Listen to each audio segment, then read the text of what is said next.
Ngayon,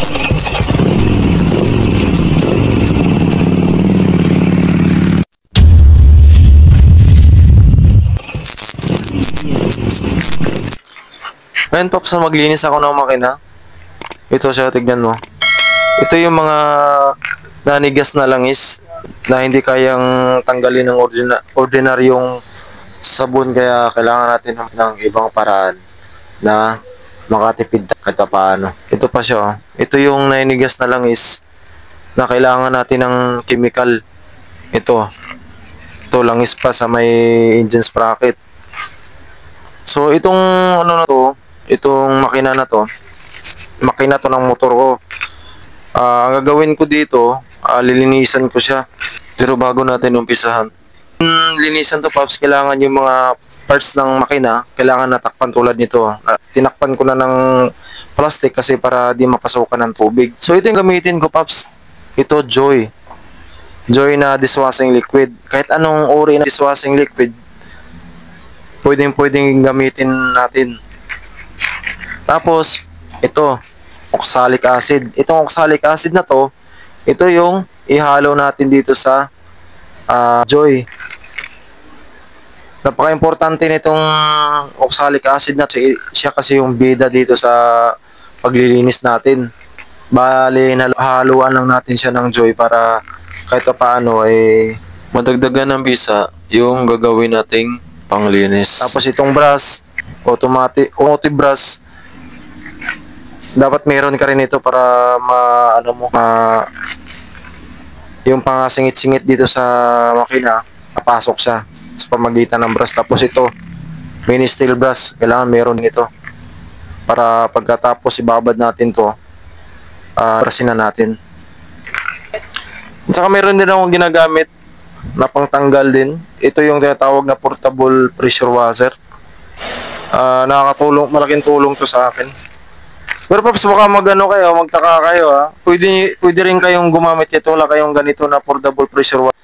Pwede nyo namang banlawan lang ng tubig. Pero mas mainam meron kayong ganyan para mabilis yung trabaho nyo, lalo na pag busy kayong tao. Mapabilis yung paglilinis nyo. Tapos ngayon, ipaghalo na natin to silang dalawa. Itong Joy tsaka oxalic acid.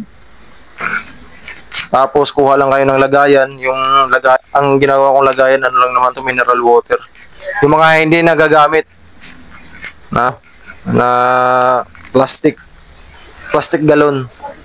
At saka ano na to, makamura ka dito kasi mura lang yung yung ingredients niya, di gaya ng bumili ka ng mga pangtanggal ng sa only may kamahalan siya, di gaya nito. Matipid mo pa siya. Pwede mo siyang hati-hati, hindi na lang sa lilinisan mo. So nalagay ko na tong dishwashing liquid. Ngayon naman, ang sunod ko naman ilagay itong oxalic acid. So, baka kasi tanungin nyo, saan mo naman to? Ito, Pops, naibili mo to sa palengke lang, sa may bilihan ng mga chlorine. Tanong mo lang kung mayroon silang tindang oxalic acid. Dito mahirap hanapin. Yan, nailagay ko na. Basta, Pops, pag kayo nito, gumamit kayo nito, dapat mayroon guantes at saka pang protection sa mata nyo. Medyo may sumahapdi kasi ito pag tatalsik sa balat mo, lalo pag di pas. Tapos haluin mo lang ng mabuti para epektibo siya pag gagamitin na natin siyang, apply na natin siya sa lilinisan natin na parts ng makina. Okay na to. Nahalo ko na. Mamaya ko na to i-apply sa makina. Ko muna to, basain ko muna to para kahit paano dikit yung natin, degreaser. Gagamitan ko lang siya ng portable pressure washer para mapabilis at mapadali yung trabaho.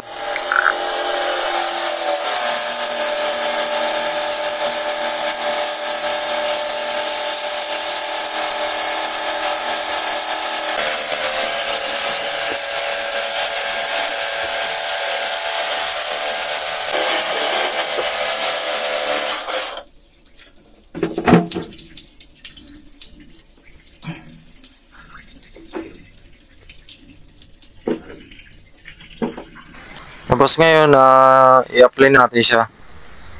Ipahid natin siya sa ano, sa makina.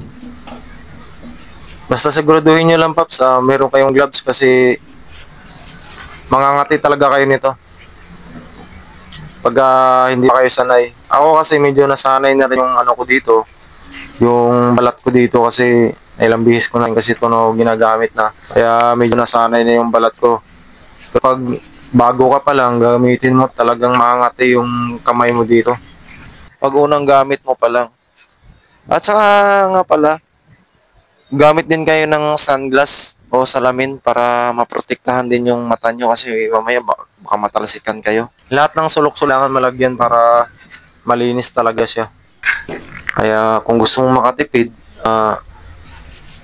makatipid na mayroong kalidad na panglinis ng makina o ibang parts ng gusto mong linisan, ito na yung gagamitin mo lang, Paps.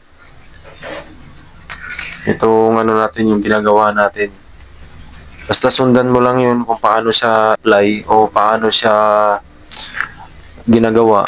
At pagkatapos natin siya pahidan, Paps, ibabad muna natin siya ng 5 to 10 minutes bago natin brasan at banlawan. Yan.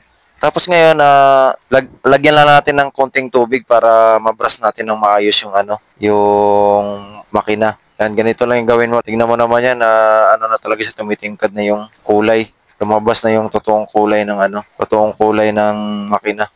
Yan.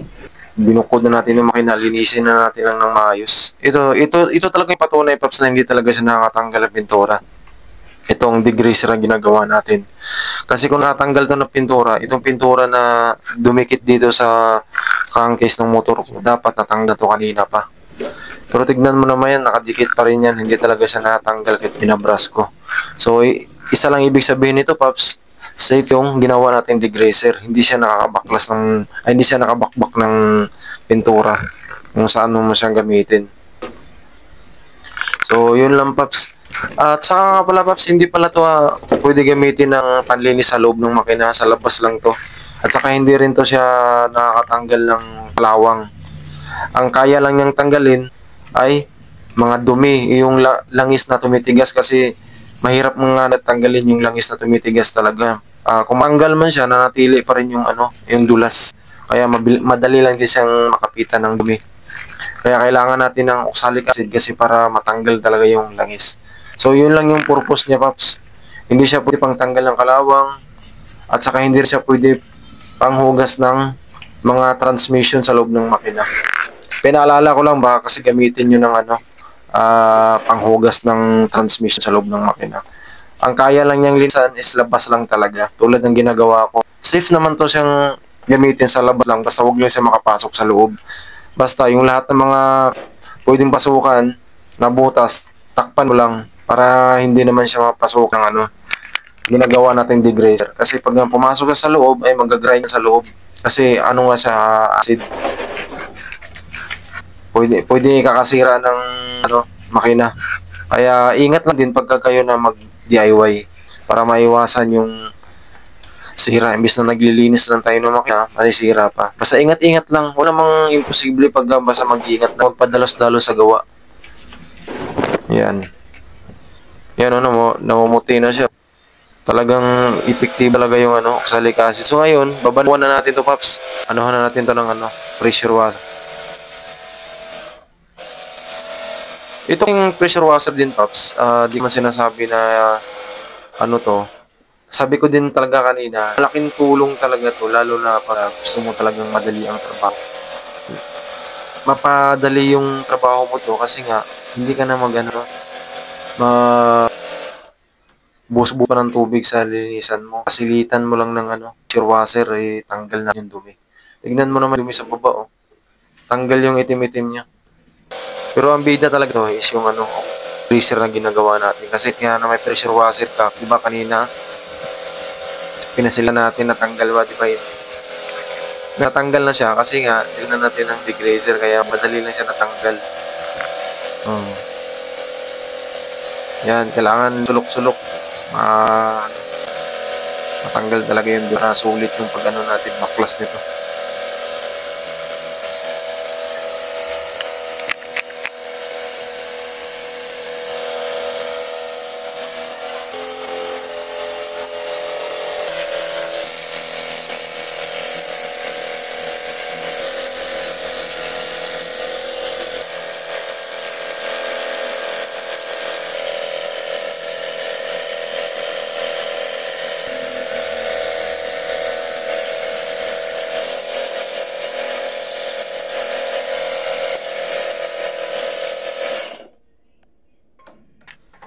Yun, tingnan mo, tumitingkad na yung kulay ng crankcase o sa buong makina. Itong pintura hindi talaga siya natanggal kasi yung degrease na ginagawa natin hindi naman talaga pantanggal ng ano yung pintura.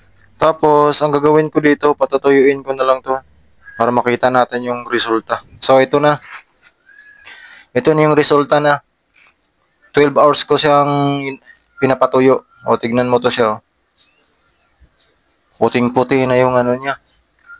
Yung buong makina. Pati dito sa ano, sa gilid ng makina. Yan o, kinis. Parang bago. Ayos yung gawa natin. Parang bago ulit yung makina, yung crankcase niya. So ngayon, itong ano na to, yung mga kalawang na to, madali lang naman itong tanggalin. Bibilhan lang natin to ng rust remover.